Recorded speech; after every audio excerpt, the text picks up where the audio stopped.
días ha habido novedades en el aspecto militar, pero también en el aspecto político y en el aspecto diplomático, ¿no? Que pueda parecer cosa menor, pero desde luego van llegando esas novedades. Lo primero que tenemos que comentar y que lo iremos, bueno, pues contando un poco todo junto, es lo que veis en pantalla, el repaso de los frentes, porque tiene grandes novedades, no porque sean movimientos masivos, sino porque todos los puntos del frente se encuentran ahora mismo en actividad, digamos, que no está habiendo avances masivos, ¿no? No es significativo.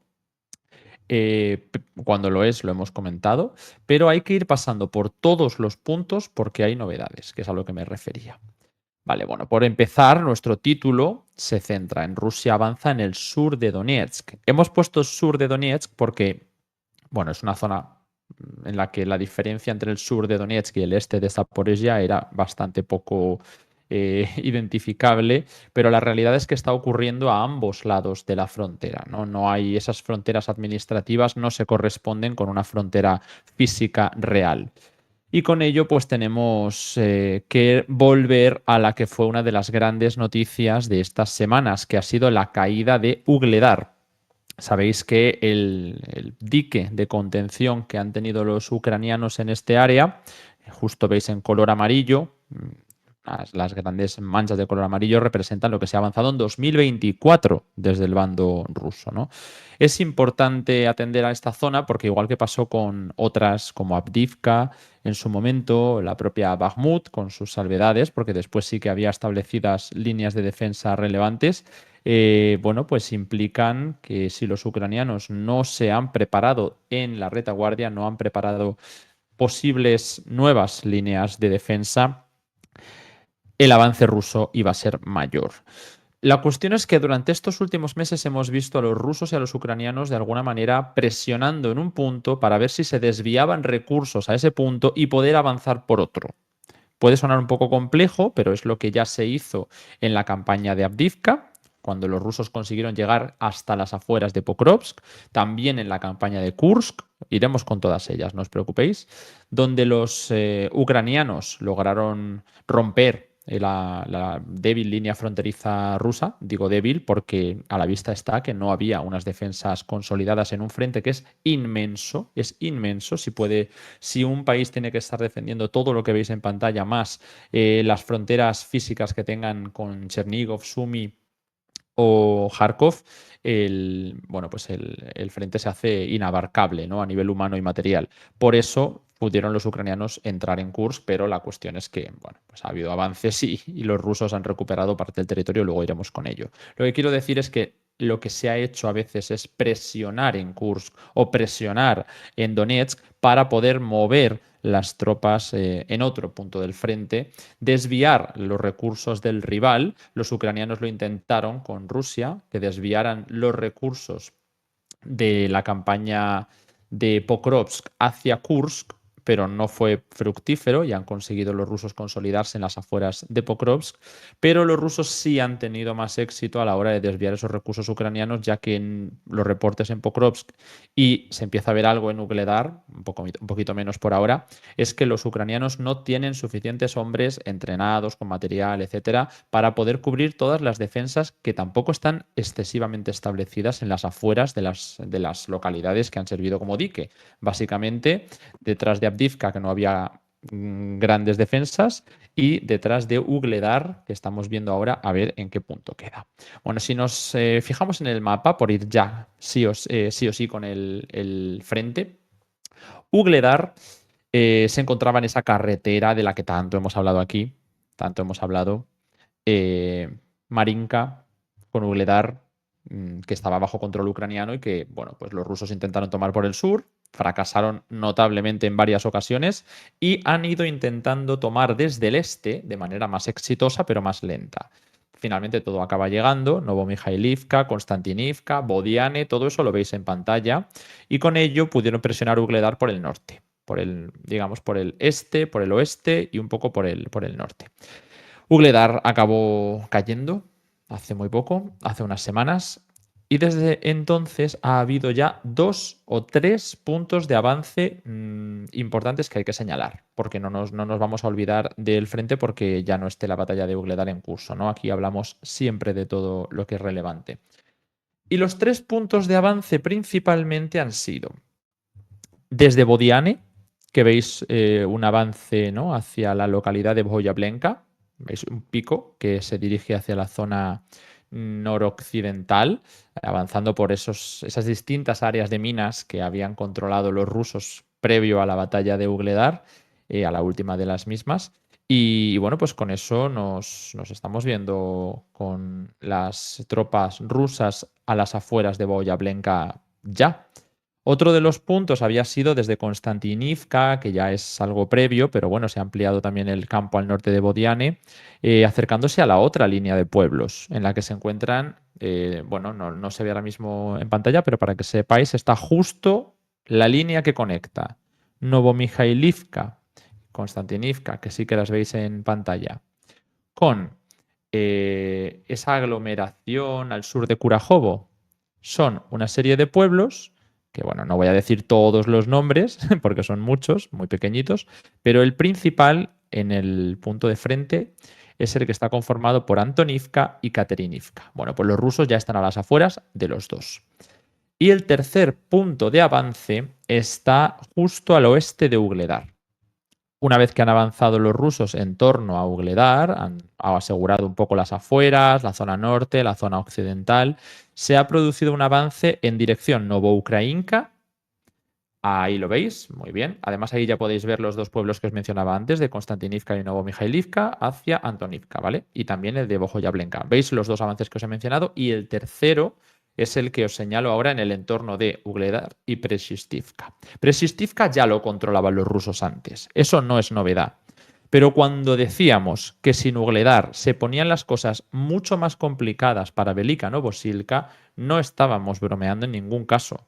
Velika Novosilka es la otra ciudad que sirve como dique por otra aglomeración que tiene, Bremivka y una serie de pueblos en la zona de valle, hacia el sur, que es muy importante porque también supone prácticamente el último dique antes de las fronteras suroccidentales de Donetsk. Velika Novosilka ahora mismo no está, bueno, pues con un ataque o con un asalto de ningún tipo, pero sí que hemos visto que el perder Ugledar ha permitido a los rusos, bueno, perder Ugledar, Ucrania, ha permitido que los rusos avancen en dirección oeste y norte. Hacia el norte Novoukrayinka y hacia el oeste Solota Niva. Novoukrayinka todavía no ha sido asaltada, pero Solota Niva sí. Los rusos se encontraban ya a las afueras de Solota Niva hace tiempo. Solota Niva no es prácticamente, es que no es ni una aldea prácticamente, son 4 calles. Son literalmente 4 calles. Pero bueno, pues es un punto desde el cual ya no queda nada. No hay ninguna localidad. Hay, bueno, un pequeño riachuelo, el Kaslahats, efectivamente. Y bueno, pues 2 pequeñas urbanizaciones a las afueras de Velika Novosilka. Por lo tanto, no hay ya nada antes de Velika Novosilka. Entiendo que los rusos querrán primero presionar de otra manera en ese entorno y no lanzar directamente un asalto desde Solotaniva. También ha permitido reforzar las afueras de Novodonetsk, que lo veis justo en color rojo al sur de Solotaniva. ¿Por qué es relevante? Porque al final Novodonetsk y toda esta zona fue también objeto de la campaña de los ucranianos en la anterior contraofensiva, la que pretendía romper el puente terrestre de Rusia con Crimea. Bueno, pues eso que acabó consiguiendo nada más que avances mínimos hacia Robotine en Zaporilla o reducir el espacio que hay entre Velika Novosilka y las localidades del sur. Vamos a mover un poquito el mapa hacia el oeste para que veáis el sur de Velika Novosilka y esa otra mancha amarilla que hay en la zona de Zaporilla, ¿vale?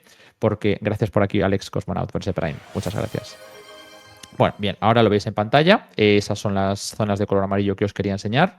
Porque si bien ahora mismo solo se ven los avances rusos, nosotros tenemos ahí todas las capas guardadas. La capa del avance ucraniano sí que implicaba pues, profundizar hacia Novodonetsk.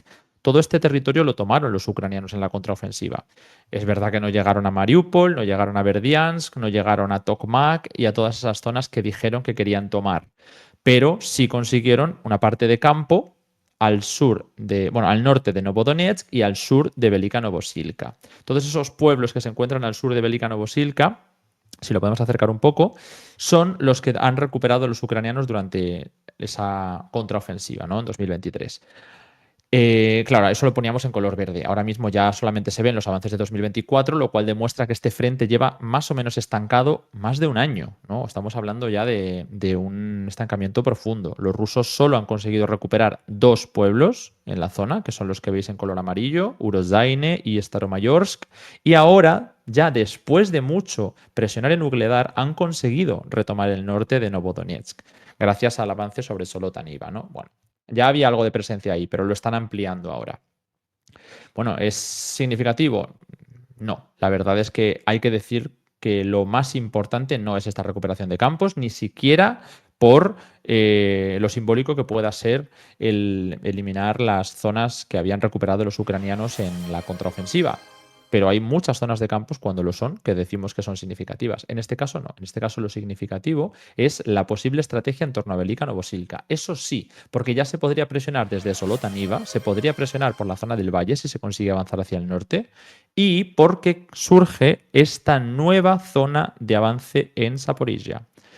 Gracias por aquí a Jan Kauskas. He visto por aquí en el chat alguna pregunta de la estrategia ucraniana. No os preocupéis porque vamos a contestarla, pero primero voy a contar esto y después con la cuestión, ¿no? de cómo se han desviado recursos y cuál es el nuevo plan ucraniano, hablamos de esa estrategia. Es que tiene todo mucho que ver porque hay una serie de avances rusos en Zaporilla que, bueno, ahora vamos a ir ampliando.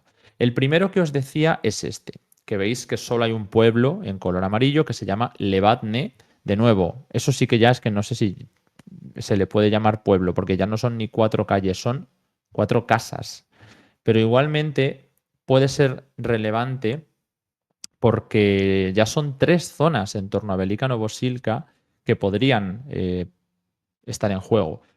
Hay quien señala que el avance de Levadne no es relevante por sí mismo, pero que sí que muestra la intención por el oeste en Levadne y por el este en Solotaniva de alcanzar esa carretera que trae suministros a Velika Novosilka, al menos en 2 de las direcciones. La de Solotaniva ya está tomada y se puede presionar. Bueno, tampoco diría que es una carretera, no diría más bien un camino, que es una de las vías de acceso a Velika Novosilka a través de Bremivka y la zona occidental. Para ello, lo que tendrían que hacer los rusos es continuar su campaña hacia el norte. Si continúan su campaña hacia el norte, pueden poner en riesgo una de las vías de acceso a Velika Novosilka por el oeste. Para eso es este frente, el de Levadne. No sé si seguirán presionando mucho, pero el hecho es que ya se está hablando, ya digo, todo el frente, ¿no? Prácticamente todo el frente se está probando a ver por dónde se puede encontrar un hueco o cuando se van desviando recursos, por dónde ir avanzando y seguir erosionando. Un poquito más al oeste, también veréis algunas pequeñas zonas de color amarillo que son muy poco significativas, pero de nuevo hay rumores constantemente de que los rusos tienen intención de lanzar nuevas campañas en Zaporilla. Si nos alejamos un poquito del mapa, veremos, gracias por aquí Chascarrachas, por por esa suscripción de nivel 1 que nos dejan, nivel 1 por 11 meses. Muchas gracias. Vale, aquí hay varias cosas que quiero señalar. Vamos a dejar el mapa así. Lo primero, importante, una pequeña mancha de color amarillo en torno a Guliápole. No es la primera vez que se especula con que Guliápole, que es el otro frente de la zona, junto a Velika Novosilka y el de Orejov, podrían retomarse. Ya si esto ocurre o no ocurre, bueno, pues lo veríamos. Lo veríamos. A mí me parece complicado por ahora, pero sí que es verdad que como no se sabe dónde va a ser la próxima ofensiva media, tampoco diría ofensivas a gran escala, en el caso de que sea en Zaporilla, yo me fijaría mucho en esta zona para cortar el acceso a Velika Novosilka, en Guliápole y en Orejov. Ahora mismo las novedades, pues mira, os voy a señalar lo que es el río Dnieper. No sé si alguien ha notado algún cambio extraño en el río Dnieper, pero en nuestro mapa el río Dnieper ahora es enano. Se ha secado, ¿no? De alguna manera no es que se haya secado. Básicamente los ataques contra presas han cambiado el curso del río. Teníamos el caso, por ejemplo, de Nova Kajovka en su momento, ¿no? Y otras cosas relevantes para las campañas en Zaporilla. Vemos, por lo tanto, un cambio en el río que bueno, pues ha hecho que se hable de distintos movimientos. Uno de ellos ha sido aprovechar en Kamianske, que es la zona que veis en la zona occidental de nuestro frente, pero justo la zona oriental del río, que ahora queda un poco extraña esta visión, pero si nos acercamos veréis la visión con el agua, y cómo los rusos habrían intentado volver a la zona norte de la localidad de Kamianske. Esta localidad lleva en disputa también desde la contraofensiva. Los rusos ya estaban en la zona norte, llegaron a estar en la zona norte antes de la contraofensiva, pero fue otro de los puntos más exitosos, si queremos hablar en esos términos, de Ucrania, no solo en Velikano-Bosilka y en Robotine, desde Orejov, sino que también consiguieron reducir la presencia rusa. Vamos a intentar acercarnos un poquito hacia Kamianske, que lo veis justo en el margen oriental del río Dnieper, para que se pueda ver cómo esa zona ahora mismo está disputada, la mitad sur de la localidad controlada por los rusos y la mitad norte controlada por los ucranianos, así como una serie de pueblos que veis a la zona oriental. Bueno, ahora mismo estamos enfocando Robotine, pero si nos acercamos a Kamianske, que estamos justito en... Kamianske se encuentra justo en el margen oriental del río Dnieper. Al acercarnos el río Dnieper se verá mucho más grande y, y bueno, pues ahí es donde podemos ver unos pocos pueblos dentro del frente que también fueron recuperados por los ucranianos. Ahí lo tenemos, perfecto. Kamianske.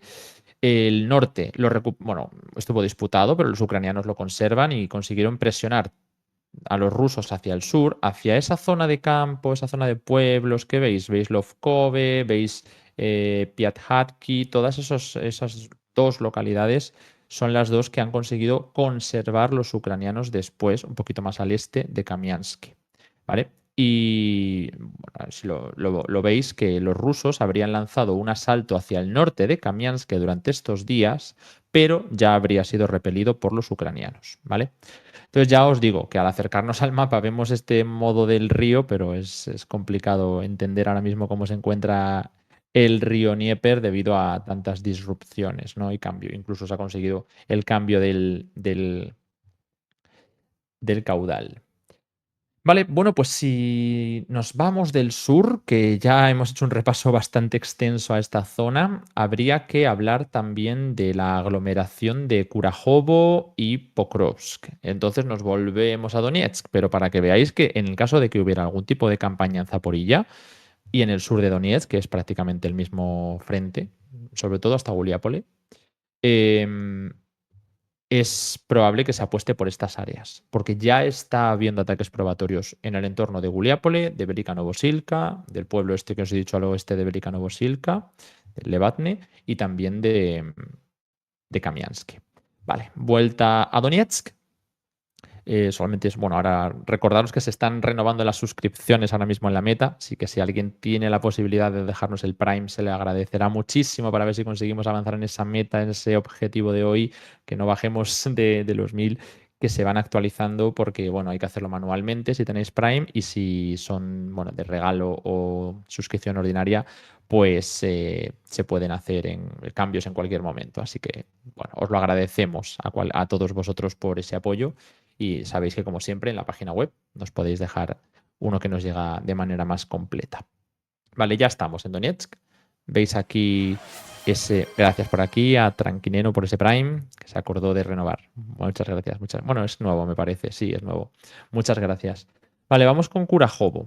Kurajovo la veis también en la zona central. Ya estamos hablando del frente medio de Donetsk, que es el más avanzado de todos. Gracias a esa campaña posterior a la caída de Avdiivka, los rusos lograron penetrar en distintas zonas de pueblos, el colapso de la bolsa en torno a Krasnogorivka, Permobaivsk, todas esas cosas las han conseguido los rusos durante estas semanas y meses y ha sido uno de los puntos críticos para Donetsk. Probablemente el más crítico ahora mismo, porque no se ha lanzado el asalto sobre Pokrovsk y en su lugar se ha ido consolidando la zona al sur, así como lanzar asaltos que pongan en riesgo a Kurajovo. A mí personalmente me parecía que podía ser una opción bastante más viable. Es verdad que teníamos diferencias, bueno, pues de perspectivas. Uno no puede saber lo que va a pasar en el futuro en el equipo. Yo era de los que pensaba que Kurajovo podía ser otro de los diques en lugar de sencillamente Pocross, ¿no? Que además ahora pierde parte de su valor de nodo logístico porque, bueno, pues está con una presencia, una presión notable por el sureste, perdón, sureste. Vale. Las principales batallas que nos encontramos en este frente son la de Kurajovo en sí, con un avance que ya en su momento os comentamos. Si veis aquí Krasnogorivka, que es nada más ir hacia la zona occidental de Donetsk ciudad, nos encontramos con la ciudad de Krasnogorivka, que fue una batalla compleja, urbana, que después se hizo caer a el campo mediante un un caldero, ¿no? De estos que montan los rusos, gracias a la presión en torno a los pueblos. Ahí veis que ya quedan pocos pueblos. Queda Gornik, Soriane, Kurajivka y Oleksandropil, Bobchenka. Los veis todos ahí en color azul, territorio controlado por Ucrania. Pero si reducimos un poquito el zoom, veremos que Ukrainsk, Zelazne Perche, Halisnivka, toda esa zona de pueblos participó por parte rusa, ¿no? En el intento de hacer un caldero enorme al sur de Karlivka hasta el norte de Krasnogorivka, toda esa zona de campo. Y funcionó hasta el punto de que ahora mismo el frente ha llegado de manera bastante rápida a las puertas de Kurajovo. Incluso hay quien está señalando que estarían aún más cerca de Kurajovo. ¿Por qué digo esto? Porque aunque he hablado de Krasnogorivka como la ciudad justo en el oeste de Donetsk, realmente no forma parte, o sea, sí forma parte del área metropolitana, pero no forma parte de lo que es la continuidad directa de la localidad de Donetsk. Ese papel lo ejercía Marinka y con esa calle que forman pueblos como Georgivka y Maximilianivka. Si vamos a esa zona, vamos a acercarnos un poquito, Edu, a Kurajovo, veremos cómo hay varios puntos de avance. Uno de ellos, que es el concerniente directamente a Marinka a través de Georgivka, llevó hace meses ya a una batalla un poquito más al sur. Vamos un poquito más al sur y así encontramos Kurajovo. Y os enseño los pueblos para que veáis justo cómo. Perfecto, vale, lo que igual me va a mí con un poquito de delay, perdonad. Gracias, Pepitafio, por ese Prime que nos ha dejado aquí en el chat. A ver si entre todos damos un empujoncillo. Gracias. Vale, bueno, pues ahí veis el avance desde Marinka, Georgivka y hace unos meses se llegó a lo que se llama Maximilianivka, que no lo veis ahí, pero es una localidad que se quedó a medio, bueno, a media disputa, ¿no? Con el control compartido de los rusos y de los ucranianos a un punto casi a la mitad de la misma, mayor proporción de control ucraniano que ruso, diría yo. Y, a ver, la llegada a Kurajovo se podía conseguir tras la caída de Maximilianivka, pero como digo, no se ha producido la caída de Maximilianivka y los rusos aprovecharon esa ruptura que encontraron con la caída de la bolsa del campo de Krasnogorivka para tomar dos pueblos muy pequeñitos, dos pueblos que ya os hemos comentado en algún directo, uno que se llama Hostre, vamos a acercarnos un poco hacia Kurajovo para que lo veáis, y otro que este es nuevo, que este lo comentamos hoy, que ya ha llegado al embalse del río Bobcha. El embalse del río Bobcha lo veis ahí en pantalla, se ve bien grande. Ese embalse, que es el embalse en torno a Kurajovo, nos muestra que los rusos llegaron a Hostre y después han conseguido llegar hasta ese otro pueblo, Ostrivke. Ya hay, por lo tanto, presencia rusa en las afueras, en el pueblo, a las afueras de Kurajovo. Eso es muy significativo. No es que vayan a hacer directamente un puenteo de Maximilianivka para atacar Kurajovo, pero tiene un doble sentido esto. Primero, facilita que los rusos puedan lanzar un ataque mayor sobre Maximilianivka y por eso durante las últimas semanas se ha dado un ataque en la zona oriental, cosa que antes estaba estancada. Y segundo, se puede seguir presionando con un caldero a los otros pueblos que quedan al norte, los que os he dicho antes, Gornik, Soriane, Kurajivka, bueno, los que he mencionado antes. Esto está funcionando porque los rusos siguen avanzando, pero parece que durante los últimos días los rusos han preferido presionar en otro frente. Bien, si ya hemos mencionado lo que ha ocurrido en Kurajovo, un poquito más al norte, donde estábamos enfocando antes, teníamos la otra batalla, la de Selidove, que es la que tiene un tono en color verde. Y entonces ahora mismo diréis por qué hay un tono en color verde en la batalla de Selidove. Y es que si bien desde el sur se ha intentado hacer un semiasedio de algunos pueblos de Kurajovo, justo en el norte veníamos de la batalla de Pokrovsk, donde no se ha lanzado un ataque, y Selidove es un nodo importante a nivel local, no voy a decir a nivel regional, pero controla vías de acceso sur a Pokrovsk, vías de acceso norte al embalse de Kurajovo y permitiría maniobrar mejor para la toma de más pueblos, no solo los 4 que he dicho, al sur de la bolsa que hemos explicado antes, ¿no? Todos esos pueblos en torno a Kurajovo serían más los pueblos en riesgo si se toma Selidove. Veis que hay carreteras que van hacia el norte, veis que hay una vía que va hacia el sur, que los rusos con esta prolongación en color amarillo acaban de llegar a esa vía. Así que con eso nos encontramos que si Selidove cayera, sería un punto crítico para el control de los pueblos al norte de Kurajovo, más pueblos de los que estamos mencionando ahora. Gracias por aquí al Ransom por ese Prime. Muchas gracias. A ver si le damos ese empujón que nos queda poquito. Vale, Selidove, lo que digo. Selidove está en color verde porque los rusos ya intentaron lanzar un asalto cuando se veían con el momentum en la toma de distintos pueblos, Grodivka, Novogrodivka, si os acordáis. Si no, pues lo cuento de nuevo, ¿no? Todos esos pueblos después de la caída de Avdiivka, los pueblos de detrás, el río Vovcha y las batallas de Progress nos llevaron a las otras dos grandes, ¿no? Grodivka y Novogrodivka, ya tomadas las dos, antes de ir hacia Pokrovsk, decidieron ir hacia Selidove. Y Selidove no cayó. Los ucranianos expulsaron o los rusos se retiraron, ya no sabe uno muy bien qué pasó de la zona oriental, así que los rusos han preferido avanzar hacia el sur, consolidarse en pueblos como Ukrainsk y Tsukrine, que han sido, bueno, Tsukrine sobre todo el más reciente, Ukrainsk hace ya unas semanas, y con esto poder presionar Selidove por el sur.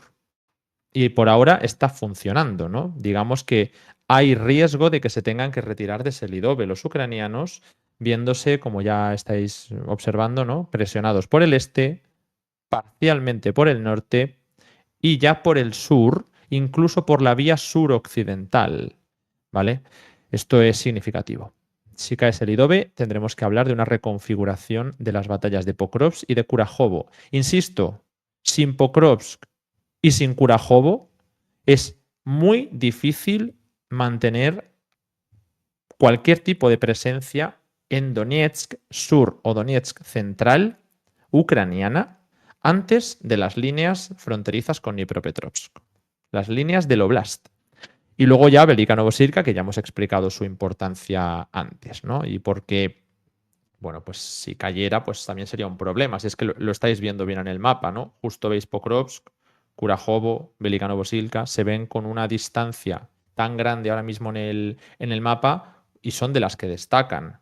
Sin esas tres localidades es complicado mantener presencia ucraniana en esta zona de Donetsk. Vamos a centrarnos entonces en esto, ¿no? En tener los ojos en Selidove, porque yo ahora mismo veo movimientos en la zona de pueblos en torno a Kurajovo, pero también veo movimientos en Selidove. No así estoy viendo movimientos en Pokrovsk, pero vamos, lo vamos a ir anotando todos estos días y si hay novedades os las cuento. Vale. Sí, lo de los objetivos de guerra, que es la segunda vez que nos lo preguntáis, lo vamos a explicar, yo creo, porque es importante.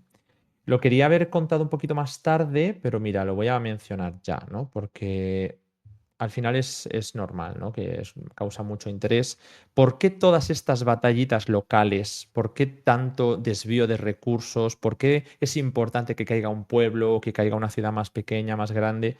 Al final de lo que se está tratando es de ganar tiempo por parte de los ucranianos para organizar nuevas contraofensivas, para recibir nuevos materiales y equipos humanos de Occidente o entrenados por Occidente, ¿no? Respectivamente. Necesitan, por lo tanto, algo de tiempo. Gracias por aquí, Duende Mora, por ese Prime que nos deja en el chat. Algo de tiempo para poder también permitir que se noten los efectos de la movilización, que justo preguntaba Mick Pyre en el chat si ha fracasado o no la movilización ucraniana. Se avisó de este asunto en el mes de abril, que fue cuando se aprobó en la Rada la ley de movilización para hasta 500.000 de personas querían llevar. Bueno, se ha hecho escalonadamente, evidentemente, pero hay quien señala todavía en el campo pro-occidental más favorable a Ucrania que los efectos más reales se podrían ver a partir de octubre, noviembre y diciembre. Por lo tanto, Ucrania necesita tiempo, igual que siempre ha necesitado ralentizar los avances rusos. No es de su interés negociar ahora mismo, ni lo ha sido, bueno, ahora mismo se abre un poquito a esa negociación, pero no ha sido de su interés negociar durante estos años y tampoco es de su interés ceder ante Rusia, ¿no? Ni permitir que avancen en territorios por pragmatismo, ¿no? De conservar hombres o de conservar zonas más importantes, el perder algo por el camino. Entonces, por eso seguimos viendo esta estrategia de seguir defendiendo cada pueblo y que tiene sentido, ¿no? Porque esto permite ralentizar el avance ruso y que cuando se dieran esas eventuales negociaciones, Rusia no tenga tanto con lo que negociar. Por eso también ganar tiempo, intentar presionar en Zaporilla o lo de Kursk, cualquier cosa destinada a que los rusos necesiten reorganizar activos, necesiten abandonar territorio para conservar otros, necesiten renegociar con una mano más débil. Y de hecho es cuando los occidentales han empezado a entrar un poquito en pánico en las redes sociales durante estos últimos meses, cuando se han dado cuenta de que a lo mejor ya no tienen la mejor mano que han podido tener en la guerra, que quizá podría haber sido después de las contraofensivas ucranianas, después de algunas de las retiradas rusas de Kharkov, de Gerson o del norte. Todas estas cosas, bueno, Kharkov más bien les expulsaron, ¿no? Pero lo que quiero decir es que todas estas cosas les habrían dado una mano negociadora mayor, pero no la han querido emplear porque buscaban recuperar todo el territorio, tienen su derecho a intentarlo, pero bueno, pues ahora ese objetivo queda un poco más en entredicho, ¿no? Si tienen problemas de material, si tienen problemas de hombres, se ha establecido un intento con un ministerio de la unidad, creo que lo han llamado, ¿no? De traer a los hombres que se encuentran en el extranjero, de facilitar el regreso pues, para no tener esos problemas demográficos tan graves que tienen, evidentemente, y con todo eso es imprescindible cada una de estas batallas locales, ¿no? Que es algo que suelo intentar explicar antes o después de los frentes, pero es importante que lo sepáis porque hoy vamos a hablar más de Ucrania, que el objetivo es ese, el objetivo es contener a los rusos, porque si los rusos consiguen avances muy grandes, primero, se puede producir una desmoralización mayor. Segundo, puede tener un efecto político. Los ucranianos tienen que vender a Occidente que sirve para algo, darles apoyo y que cada vez que se les da para que les den más, se consigue recuperar territorio o poner en situación de debilidad a Rusia y que sirve para defender cada localidad, ¿no? Y también, tercero, porque al final están luchando por su territorio y no quieren perder localidades, aunque sean menores, que impliquen que el Oblast de Donetsk, por ejemplo, pudiera quedar así. De hecho, de lo que se habla es de que incluso un plan de paz de Trump, si así fuera propuesto, que intentaría apoyarse en este tipo de líneas de frente, ¿no? Que a lo mejor el Oblast de Donetsk está mucho más deteriorado para entonces, pero que se pueda contener ahí. No es lo mismo tener que negociar en torno a las líneas de frente de Donetsk y que el intercambio de territorios sea a lo mejor el Oblast completo de Donetsk, a que los ucranianos, por pragmatismo, renuncien a ciertas plazas para defender otras y acaben teniendo que negociar sobre Kharkov, por ejemplo.